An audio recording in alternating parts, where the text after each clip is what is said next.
Hello, today we're talking about gluttony. Now, what happens when just one more becomes a habit we can't control? We're talking about food here. So gluttony is often seen as harmless, yes, just eating a little too much, enjoying an extra portion, or overindulging once more in a while. Over time, this becomes an habit that you can really not stop. So that is why it's also known as overfeeding, okay? So, but when it becomes a pattern, it can quietly affect every part of our lives. And that is where it becomes a problem.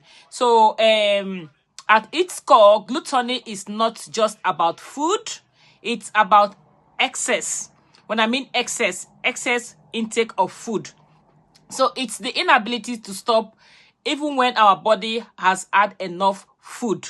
So say, for example, you've got kids and you dish large portion of food for them. In your mind, you're giving them enough food to eat.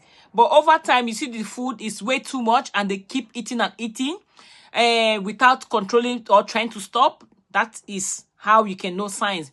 The first and most obvious impact is on our health. Why do I say that? Because overeating regularly can lead to weight gain, fatigue, and serious conditions such as heart diseases, diabetes, and high blood pressure. Don't forget, this can happen in kids as well. So when you dish large portion of food for your kids that is above their limit and they struggle to finish it all the time, you are invite all this to them as well. Instead of fueling our body, we began to harm the body. But the effect don't stop there. Gluttony can also affect our mental and emotional well-being. So that is why it's very important you go through guidelines and make sure you are eating portionable size meals and you're also giving your kids portionable size meals.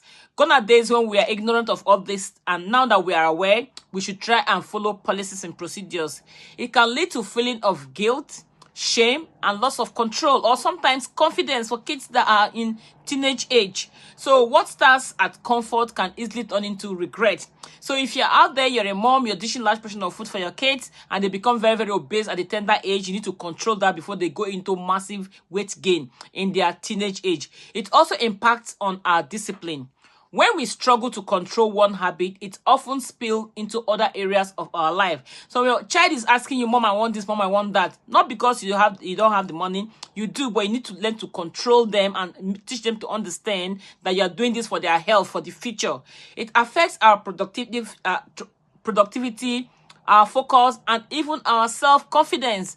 So you can imagine a 10-year-old going outside and looking like a 20-year-old. It's really not comfortable for the child. So, and beyond the individual, there is a wider impact. Why do I say that?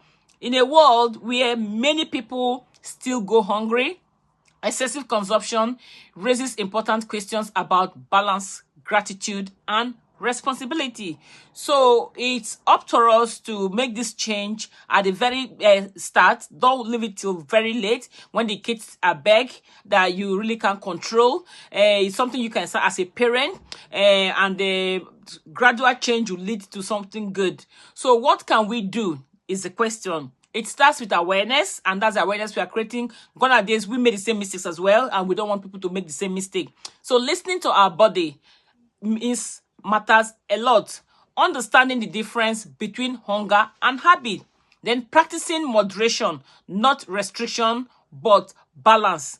If you put all these things together and lifestyle changes, so we can make mindful choices, healthier choices, improve our lifestyle, avoid junky food that will add to our weight gain, and then smaller portions, healthier options, and taking time to appreciate what we eat rather than rushing or overindulging in different types of food.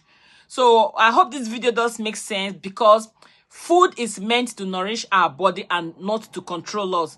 And that is the reason you need to understand that gluttony may begin with just one more, but its impact can be far greater than we realize in the future. And for kids, as a parent, if your child grows too obese, obviously you've not done your homework as a parent. So that is why we are creating this awareness to parents, especially mothers, So to be mindful of the portion size they give, meals they give to their cats, because the negative effect of that, you might think, oh, you have so much money, you are doing this, you are doing that, but the impact is terrible. So let us choose balance, please. Let us choose discipline. Speak to these cats, they will understand. And most importantly, let us choose to take care of ourselves and our cats from the very start. Thank you for watching these videos. And I do know the video does make sense. If it does, kindly share and subscribe so more people can benefit. And don't forget, this is Chris Santos Investment. I will see you in my next video. Bye.